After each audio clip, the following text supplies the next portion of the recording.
Сонау бір ел басына жұт келген заманда аштықтан өлгелі жатқан бір атамыз: біздер жақсы уақытта өмір сүріп жатырмыз, ұрпағымызға қиын болады деген екен. Бұл не дегеніңіз?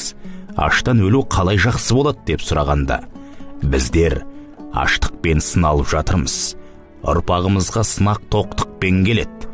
Аштық адамды иманнан айырмайды, керісінше Құдайға жақындатады.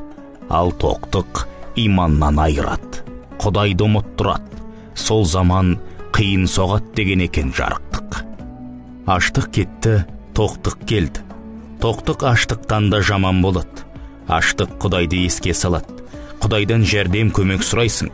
Ал тоқтық Құдайды естен шығарады. Көмекті Құдайдан емес ақшадан, дүниеден сұрап, әр нәрсеге сыншыл, міншіл бола бастайсың. Бәрін ақшамен өлшейсің.